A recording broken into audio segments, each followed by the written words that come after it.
السلام عليكم ورحمة الله وبركاته. اللهم صل وسلم وبارك على أفضل الخلق وعلى آله وصحبه أجمعين. أهلا وسهلا بكم حبايبي هنا في قناتي، قناة مطبخ سلوى. يا رب تكونوا بخير. النهاردة بقى هنعمل ايه؟ هنعمل أكلة كده مصري جميلة حلوة جدا جدا جدا، طبعا الشعب المصري كله بيحبها. وهنعمل ايه بقى كده مع بعض؟ قبل ما نبدأ بقى الفيديو نصلي على الله ونصلي على رسوله كده ونقول عليه أفضل الصلاة والسلام. بصوا بقى يا جماعة، أنا بعمل محشي. النهاردة هنعمل ايه؟ محشي. نعمل محشي كرنب وشويه كده بتنجان وفلفل حلوين. بصوا بقى، انا معايا التغذيه دلوقتي. معايا ايه؟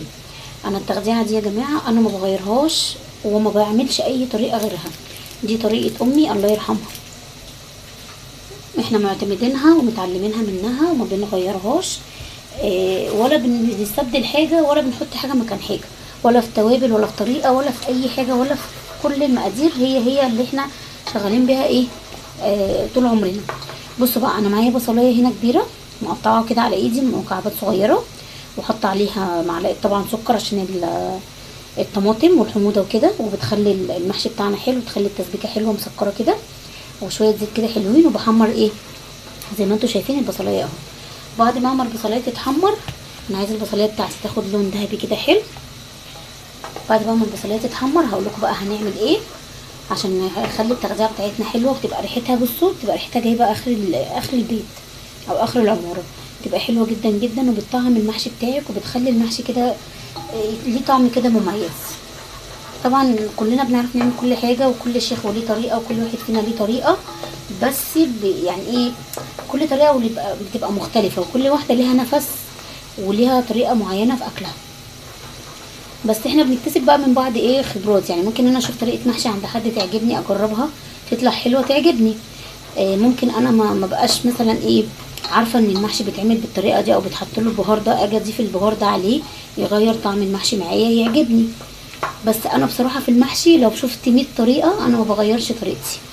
هي دي طريقتي اللي انا متعلماها من امي الله يرحمها ومن ستي ربنا يديها الصحه يا رب، وكلنا بنعمله بالطريقه دي. بصوا بيبقى حلو جدا جدا جدا. اهي بصوا البصله معايا اتحمرت، خدت اللون الذهبي الحلو ده. هنزل عليها بشويه ايه، شويه كده صغيره، كبشه كده بين صوابعي، شبت وبقدونس. بصوا الحركه دي يا جماعه بتخلي ريحه التخديعه والبصل بتاعتك بتبقى ماليه المكان كله، بتبقى ريحته جميله جدا، بتبقى ريحته مميزه. اهي خدت تشويحه كده حلوه مع البصل. هنزل بقى بالطماطم اهي متقطعه مكعبات صغيره، وهديها برده كده تشويحه حلوه.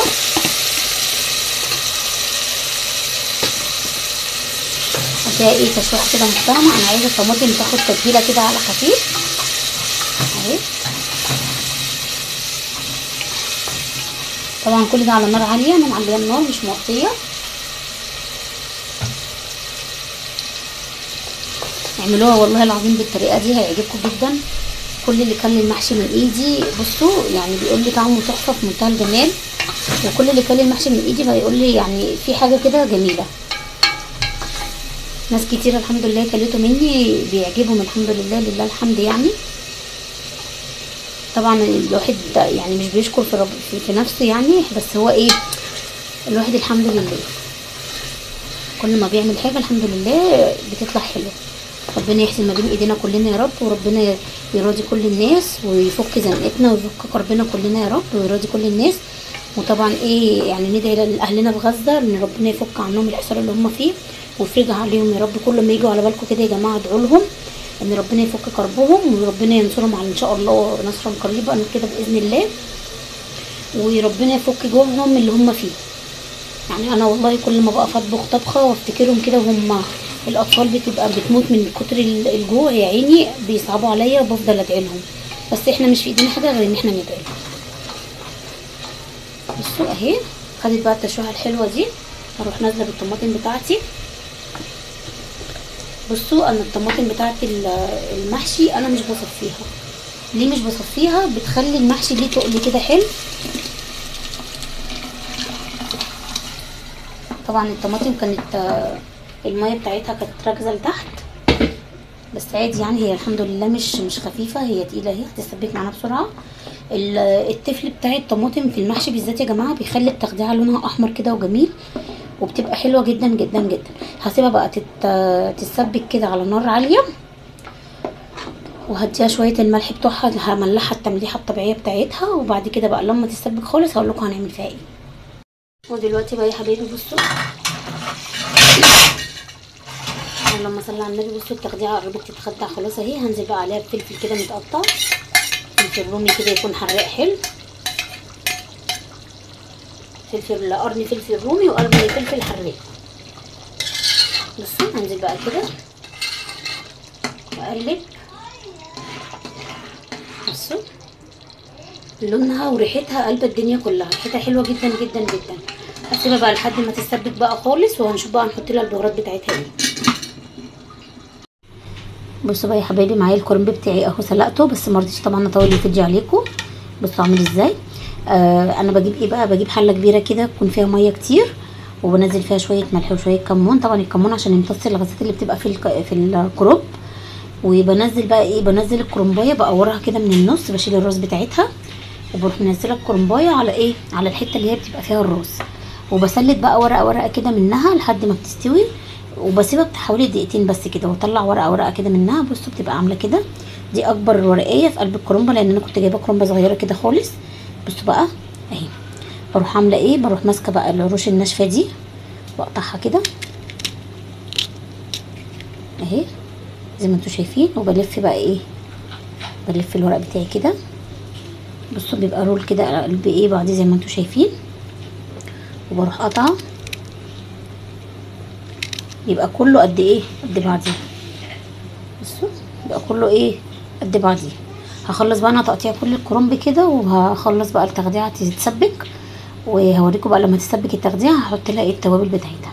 بصوا بقى يا حبايبي، اتخدعت اهي معايا حلو جدا. بصوا مبقاش فيها سوائل وناشفه كده خالص اهي من السوائل. هنزل بقى عليها ايه، دي البهارات اللي انا بحطها للمحشي بتاعي، ما بحطش غيرها،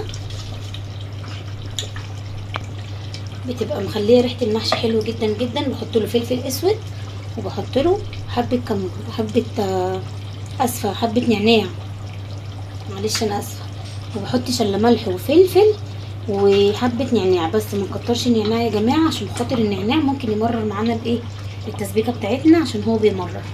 بحط حبه كده حلوين، معلقه كده تكون صغيره بس مليانه شويه اهو.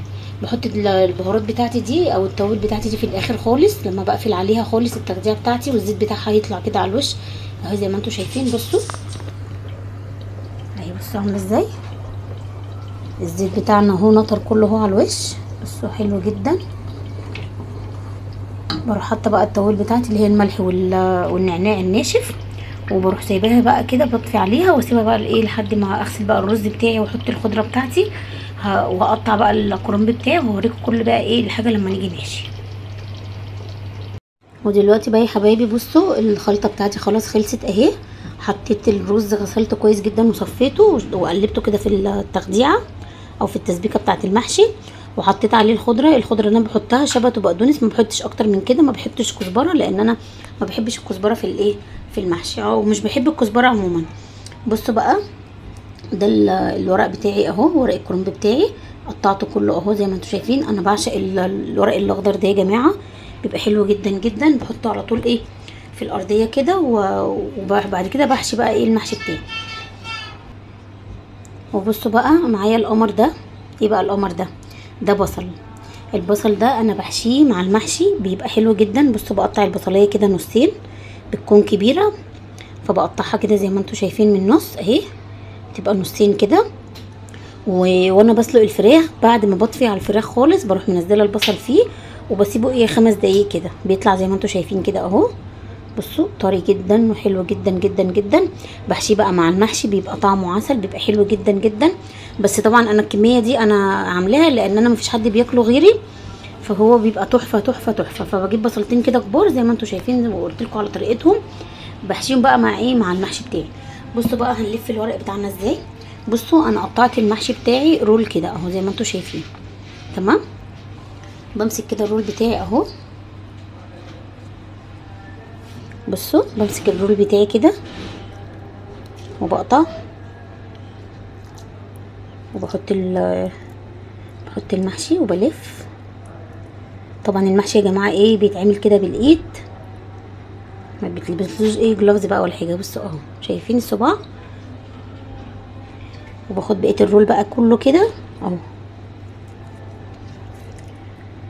بحشي كده الرول بتاعي اهو، وبلف وبقطع. الطريقه دي حلوه جدا، اكتر يعني اسهل واسرع من ان انتي تقعدي تقطعي ايه الورق كله. بصوا اهي ده بقيه الرول بتاعي اهو. بصوا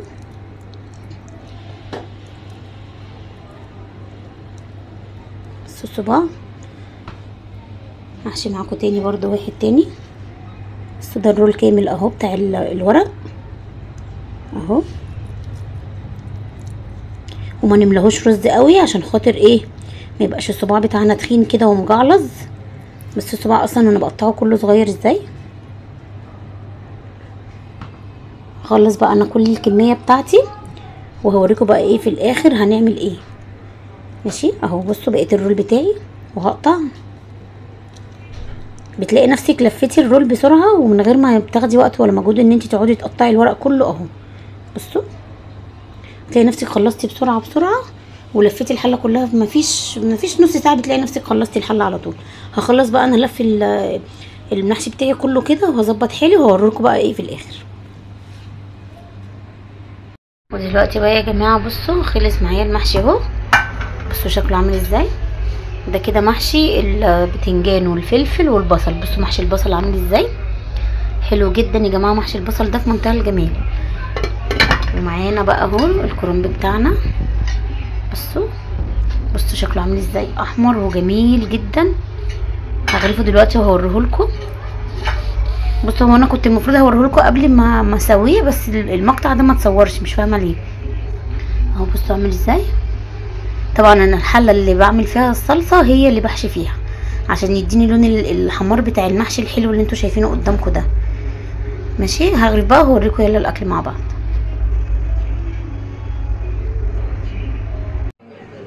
بصوا بقى يا حبايبي، بصوا محشي البصل ده. بصوا شكله. محشي البصل ده يا جماعه حلو جدا جدا جدا، وفعلا بيبقى طعمه في منتهى الجمال. والناس اللي هي بتعرف تاكل بصراحه كده هي اللي بتعرف طعم المحشي ده اذا كان حلو ولا وحش. يعني بصوا بيبقى طعمه حلو جدا. بصوا اصلا شكله عامل ازاي، جميل جدا. بصوا البتنجان اهو الفلفل. بصوا شكل المحشي. وبصوا بقى معايا الكرنب بتاعي اهو. بصوا الصباع عامل ازاي. بصوا بيلمع كده، طبعا حاطه على وشه زبده. بصوا طبعا انا بعشق بقى المحروق من تحت ده، الملسوع كده ده. بصوا عامل ازاي الصباع بصباعه كده ومستوي وطعمه حلو جدا. وبصوا بقى الفرخه الصغنطوطه دي محمراها في الزيت وفي حبه سمنه كده صغيرين. بعمل لها خلطه كده على فكره يا جماعه عشان تطلعها باللون ده، بتخليها طعمها حلو جدا وبتبقى مقرمشه وبتبقى في منتهى الجمال. وبتبقي كده بصي بتبقي عايزه تاكلي الجلد اكتر من الفرخه نفسها. بصوا اهو. قولوا لي بقى ايه رايكم في المحشي بتاعي. المحشي بتاع امي الله يرحمها، امي ما كانتش بتعمل محشي غير بالطريقه دي، وانا طالعه زيها ما بعملوش الا بيها. قولوا لي بقى ايه رايكم في الفيديو. لو عجبكم متنسوش تعملوا لايك للفيديو واشتراك للقناه وتفعلوا الجرس وتختاروا الكل عشان يوصلكم مني كل جديد. وما تنسونيش بدعوه حلوه من قلبكم، واسيبكم في رعايه الله واقول لكم مع السلامه.